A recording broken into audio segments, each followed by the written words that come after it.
बिस्मिल्लाहिर्रहमानिर्रहीम। अभी हम स्टार्ट करते हैं कम्युनिटी मेडिसिन्स को एक्सेल बुक से हैं। तो इसमें जो सबसे इम्पोर्टेंट चैप्टर है वो 3rd नंबर चैप्टर है एपिडेमियोलॉजी, बेसिक चैप्टर है। तो और ये इस चैप्टर के कंटेंट में सबसे पहले इसमें इंट्रोडक्शन आ जाती है एपिडेमियोलॉजी पर से है। तो सबसे पहला जो पैराग्राफ है उसमें क्या कहते हैं कि एक्चुअली एपिडेमियोलॉजी का जो स्टार्ट है ये आदम और हव्वा अलैहिस्सलाम के वक़्त का है, जब वो सर्च कर रहे थे अपने लिए एक फॉरबिडन फ्रूट को, सही है।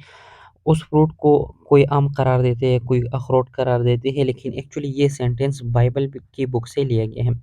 फिर आगे क्या कहते हैं कि एपिडेमियोलॉजी का जो टर्म है ये एक्चुअली 3 टर्म से बना है। Epi means among, demos means people and logos means study. यानी कि लोगों के दरमियान जो कुछ हो रहा होता है या लोगों के ऊपर जो कुछ हो रहा होता है उनकी स्टडीज़ को हम क्या कहते हैं, एपिडेमियोलॉजी। यानी कि सिंपली मतलब ये है कि community of people related study is called epidemiology, सही है। फिर इसकी डेफिनेशन में क्या कहते हैं कि ऐसे किस्म के हेल्थ के इश्यूज सही है, फिर उसके डिस्ट्रीब्यूशन स्प्रेड और फिर उसके काजेज डिटर्मिनेंट्स जो एक ख़ास लोगों के ऊपर आते हैं, और फिर उस ख़ास बीमारी या हेल्थ प्रॉब्लम्स के सॉल्यूशन को हम क्या कहते हैं, एपिडेमियोलॉजी कहते हैं। ये पहला डेफिनेशन है, सही है। तो यहाँ पर हम अपने नोट्स पर आ जाते हैं। यहाँ पर क्या कहते हैं कि एक्चुअली वही स्टडी जो एक्सप्लेन करते हैं कि किस तरह और कैसे ख़ास हेल्थ डिजीज़ेज़ या ख़ास हेल्थ प्रॉब्लम या हेल्थ स्टेट या इवेंट्स कुछ ख़ास ही ग्रुप ऑफ पीपल में होते हैं, और फिर इन स्टडीज़ के थ्रू हम इन ही हेल्थ प्रॉब्लम्स की सॉल्यूशन निकालें, इनको सॉल्व करें, उसको हम क्या कहेंगे, एपिडेमियोलॉजी कहेंगे, सही है। अब इसकी 3 कंपोनेंट्स हैं जिसको 3D के नाम से मशहूर किया गया है कि क्योंकि इसके पहला टर्म डी आता है, सही है। तो 3D में क्या कहते हैं, ये 3 टर्म क्या है, पहला है डिज़ीज़ फ्रीक्वेंसी, यानी कि कितने लोगों में डिज़ीज़ होता है, कितने लोगों में ये डिसेबिलिटी कज़ करती है और कितने लोगों का इससे डेथ होता है। Frequency actually measurement magnitude of the disease या हेल्थ प्रॉब्लम। तो इसको हम एक्सप्लेन करते हैं रेट्स में, यानी कि अगर एक डिजीज़ है जिससे बहुत ज़्यादा मौत होती है उसको हम कहते हैं कि हाई डेथ रेट, सही है। या डिसेबिलिटी बहुत ज़्यादा होती है तो हम कहते हैं कि हाई डिसेबिलिटी रेट इस डिजीज़ की वजह से। या हम इसको in term of ratio explain करते हैं, क्योंकि कुछ डिजीज़ ऐसे होते हैं जो फीमेल्स में ज़्यादा होती है कंपैरेटिवली टू द मेल्स, तो हम वहाँ पर रेशो निकाल लेते हैं। या कुछ डिजीज़ ऐसे होते हैं जो ख़ास प्लेसेस में ज़्यादा होती है, दूसरी में कम होती है, क्योंकि ऐसे डिजीज़ है जिसका एक किस्म अमेरिका में है, दूसरा किस्म जापान में है, तो इनके दरमियान हम डिफरेंट रेशोज़ निकालते हैं। फिर इसकी डिस्ट्रीब्यूशन है, डिस्ट्रीब्यूशन डिपेंड करती है टाइम में, क्योंकि क्योंकि कुछ डिजीज़ ऐसे जो ख़ास मौसम में या ख़ास टाइम में स्प्रेड होते हैं, सुबह या दोपहर या शाम, कुछ डिफरेंट सीज़न से रिलेटेड होते हैं, इसलिए टाइम को रिलेट किया है। फिर प्लेस को, कुछ जगह ऐसे होती है जो एक ख़ास डिज़ीज़ की स्प्रेडिंग के लिए बहुत ज़्यादा सूटेबल होती है, वहाँ पर उनकी डिस्ट्रीब्यूशन होती है। और पर्सन, यानी कि कुछ डिज़ीज़ ऐसे होते हैं जो पर्सन टू पर्सन वेरी करते हैं, क्योंकि वो जेनेटिक मेकअप पर डिपेंड करते हैं या लाइफ़स्टाइल पर डिपेंड करते हैं, जिस तरह हाइपरटेंशन है, डायबिटीज़ है। इसके अलावा आखिर में आ जाता है डिटर्मिनेंट्स, यानी कि इनकी काज़ेज़ क्या है, रिस्क फैक्टर क्या है, सही है उसको, क्योंकि डिफरेंट डिज़ीज़ की डिफरेंट काज़ेज़ एंड रिस्क फैक्टर्स होते हैं। अब फिर आ जाते हैं एम्स ऑफ एपिडेमियोलॉजी, सही है। एपिडेमियोलॉजी का क्या मकासद है, एक्चुअली यही बात कर रहे हैं। अब जो एपिडेमियोलॉजी के एक्सपर्ट्स होते हैं उनको एपिडेमियोलॉजिस्ट कहते हैं। वो चला जाता है किसमें, एक कम्युनिटी में, एक पॉपुलेशन में, वहाँ पर वो स्टडी करता है एक ख़ास डिज़ीज़ को, और फिर उसकी डिस्क्रिप्शन करता है, उसको डिस्क्राइब करते हैं किस चीज़ के थ्रू, उसकी डिस्ट्रीब्यूशन के थ्रू, इसकी स्प्रेड कैसे है उस ख़ास कम्युनिटी में, और मैग्नीट्यूड यानी कि फ्रीक्वेंसी कितनी है, ज़्यादा है, कम है, सही है। दूसरा बात क्या कहते हैं कि जब उन्होंने उस डिज़ीज़ को डिस्क्राइब किया तो उसकी एटियोलॉजी यानी कि काज़ेज़ और रिस्क फैक्टर, कुछ डिज़ीज़ ऐसे होते हैं उनके काज़ेज़ होते हैं और फिर ख़ास कंडीशन में वो बहुत ज़्यादा बढ़ जाते हैं। जिस तरह कोई वायरल डिज़ीज़ होती है उसका ख़ास वायरस हो गया, लेकिन जब एक बंदा इम्यूनो कंप्रोमाइज़ हो तो ये एक रिस्क फैक्टर है कि उसमें ये डिज़ीज़ बहुत ज़्यादा इंटेंसिटी और तेज़ी से बढ़ेगा और उसको ज़्यादा नुकसान पहुँचाएगा। सही है कि किस पैथोजेनेसिस के थ्रू ये डिज़ीज़ डेवलप होती है। पैथोजेनेसिस मीन काज़ से लेकर जो डिज़ीज़ डेवलप होने तक के डिफरेंट इवेंट्स, यानी कि मैकेनिज़्म ऑफ डिज़ीज़ डेवलपमेंट, उसको पैथोजेनेसिस कहते हैं, सही है। इसको एक्सप्लेन करता है।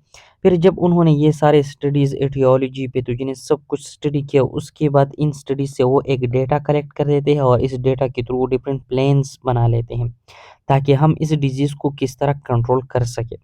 उसके बाद वो क्या करते हैं, इम्प्लीमेंटेशन करते हैं उस कम्युनिटी में डिफरेंट जो प्लान्स हैं उनकी अमली जामा पहना देता है, सही है उन प्लेन्स को, और वो इवैल्यूएशन के लिए, ताकि उसके मकासद जो है या उसके जो प्लेन्स है वो कामयाब होंगे, उसके फ़ायदे क्या है, ये सब कुछ करके वो क्या आगाज़ करते हैं इससे, ताकि इस डिज़ीज़ की प्रिवेंशन हो, कंट्रोल हो और इसकी ट्रीटमेंट हो जाए। और इसी तरह वो डिफरेंट गोल सेट करते हैं, वो गोल जो होते हैं वीकली भी होते हैं, मंथली भी होते हैं, ईयरली भी होते हैं, या बहुत लॉन्ग टर्म डिकेड्स के लिए भी होते हैं। जिस तरह एक ग्रुप आ जाती है, लाइक हम वैक्सीन ले लेते हैं, तो वो कहते हैं कि ये एक ख़ास कम्युनिटी है और हम जो है 1 महीने के अंदर यहाँ पर जितने भी बच्चे हैं इनकी वैक्सीनेशन करेंगे, ताकि इनको पोलियो वायरस के अटैक से हम बचा सकें, सही है। अब इसके अलावा एपिडेमियोलॉजी की यूज़ेज़, तो इसमें सबसे पहले आते हैं हिस्ट्री ऑफ डिज़ीज़, यानी कि एक ख़ास वक़्त से एक हिस्ट्री की, सॉरी, एक डिज़ीज़ की ओरिजिन होती है, फिर टाइम के साथ-साथ उस डिज़ीज़ में चेंजेज़ आते हैं। तो इसमें क्या कहते हैं कि हमारा जो हेल्थ पैटर्न होता है वो डिस्टर्ब होता है किस चीज़ से, डिज़ीज़ की वजह से। और अब कुछ डिज़ीज़ जो थे ये एक ख़ास कम्युनिटी में आ जाते हैं, ग्रुप ऑफ पीपल में आ जाते हैं, लेकिन ये ज़रूरी नहीं है कि ये डिज़ीज़ इस तरह रहेगी, कांस्टेंट ज़रूरी नहीं है। क्यों? क्योंकि इसमें डिफरेंट चेंजेज़ आते हैं, सही है, कुछ लॉन्ग टर्म होते हैं, कुछ शॉर्ट टर्म होते हैं। हम मिसाल ले लेते हैं कोविड की, सही है, तो जब कोविड आ गया, कोविड-19, सही है, तो पहले इसका एक स्ट्रेन था, उसके लिए वैक्सीन बना दी गई, फिर बाद में इसने अपने अंदर डिफरेंट म्यूटेशन लाए, जिसकी वजह से वो वैक्सीन इसके खिलाफ इनइफेक्टिव हो गया। तो इसी तरह डिफरेंट चेंजेज़ आती है इन ही एक ही डिज़ीज़ के दर में। इसी तरह फिर मलेरिया अगर हम देखें, बहुत सारे डिज़ीज़ ऐसे उसमें चेंजेज़ आते हैं, सही है, टाइम के साथ-साथ। इन चेंजेज़ के थ्रू हम क्या करते हैं, प्रेडिक्ट करते हैं फ्यूचर में हेल्थ प्रॉब्लम्स को, यानी कि अब कोविड-19 पहला एक स्ट्रेन आ गया, तो हम ने सोच लिया कि अब ये म्यूटेट करेगा, आगे अगला जो एक और स्ट्रेन आ रहा है, सही है? तो इस तरह ये प्रेडिक्शन करते हैं कि हाँ, इसके अलावा डिफरेंट जगहों पर डिफरेंट डिज़ीज़ आने के खदशे होते हैं, वहाँ के एनवायरनमेंट की स्टडीज़ की वजह से होती है। तो ये एक एक्चुअली फ्यूचर की प्रेडिक्शन करते हैं कि ये किस कम्युनिटी में कौन से हेल्थ प्रॉब्लम की आफ़त आएगी, ताकि पहले से ही हम इसके लिए तैयार रहें। यूजेस में नेक्स्ट है कम्युनिटी डायग्नोसिस। इसमें ये कहते हैं कि एक कम्युनिटी में जब कोई हेल्थ प्रॉब्लम आ जाता है, सही है, तो सबसे पहले हम क्या करते हैं, उस हेल्थ प्रॉब्लम की आइडेंटिफिकेशन करते हैं कि कौन सा डिजीज़ है, इम्यून सिस्टम की डिजीज़ है, कोई वायरल डिजीज़ है, बैक्टीरियल है, कौन से। जब हम उसको फाइंड कर देते हैं, फिर हम इसके क्वांटिफिकेशन करते हैं, कितने लोगों में ये पाया जाता है, चिल्ड्रंस में कितने में पाया जाता है, फीमेल्स में कितने में, मेल्स में कितने में, बूढ़ों में कितने में पाया जाता है, सही है। इस क्वांटिफिकेशन के बाद हम इसको डिस्क्राइब करते हैं रेट्स इन रेशो में, यानी कि कितने लोगों में ये डिसेबिलिटी काज़ कर देती है और कितने लोगों में ये मौत काज़ कर देती है। तो इन चीज़ों को हम रेट्स और रेशोज़ में डिस्क्राइब कर लेते हैं, और उसके बाद हम क्या करते हैं, सेट करते हैं अपनी प्रायोरिटीज़ को। प्रायोरिटीज़ का यहाँ पर मतलब है गोल्स को, ताकि हम इसको किस तरह प्रिवेंट और कंट्रोल कर सकें। तो इस चीज़ से हमें क्या मिलती है, एक नया नॉलेज भी मिलती है, ज़ाहिर बात है हम आइडेंटिफिकेशन ऑफ डिज़ीज़ करते हैं, एक हेल्थ प्रॉब्लम की आइडेंटिफिकेशन करते हैं। फिर आ जाते हैं प्लानिंग एंड इवैल्यूएशन, यानी कि हम जब प्लान करते हैं प्रिवेंशन एंड कंट्रोल के लिए, तो फिर इसके असेसमेंट इवैल्यूएशन का मतलब यहाँ पर ये है कि लेट्स से हम एक प्रोसेस स्टार्ट कर दें, गोल सेट कर देते हैं, लेकिन उस गोल के अंदर हम ये देखते हैं कि क्या इसका कोई फ़ायदा है, सही है, इस तरह हम इसको इवैल्यूएट कर देते हैं। तो जब हमारे पास लिमिटेड रिसोर्सेज होती है, तो सबसे बढ़िया काम ये है कि हम आपस में मशवरात करके एक प्लान बनाएं, सही है।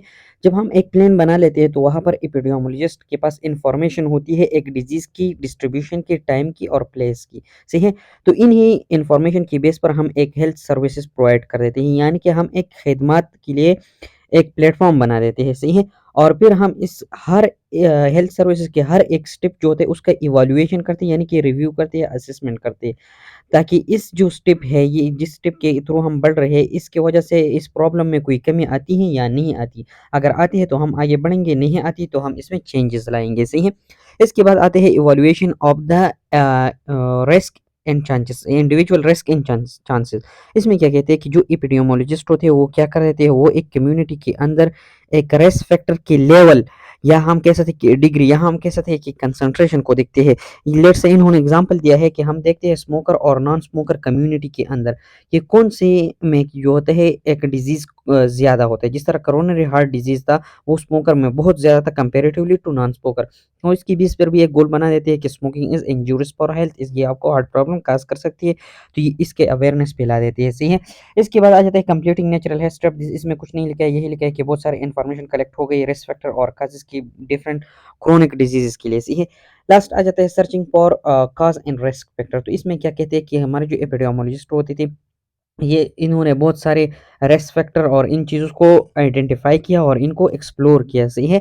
उसमें क्या कहते हैं कि जो रूबेला वायरस था, इन्होंने पा लिया कि ये बर्थ डिफेक्ट काज़ करते हैं। जब ये मदर को इन्फेक्ट करता है तो प्लेसेंटा के थ्रू जाकर बेबी में बर्थ डिफेक्ट प्रोड्यूस करते हैं। इसके अलावा थैलिडोमाइड जो ड्रग्स है, ये भी अगर मदर लेती है तो वो भी टेराटोजेनिक होते हैं, यानी कि वो भी जो थे डिफरेंट वर्म्स के अंदर या बेबी इन्फेंट्स के अंदर डिफरेंट डिफेक्ट्स डेवलप करते हैं, सही है। इसके बाद अगर हम प्री टर्म बेबीज़ जो होते हैं, सही है, वो बहुत सारे ऑक्सीजन को एक्सपोज़ करते हैं तो उसमें रेट्रोलेंटल फेब्रोप्लेजिया होता है, यानी कि जो हमारा आई होती है उसके बाद उसके पीछे जो फाइब्रस टिश्यू होते हैं वो बहुत जल्दी-जल्दी और बहुत तेज़ी से प्रोलिफरेट करते हैं जिसकी वजह से आई की ब्लाइंडनेस हो सकती है।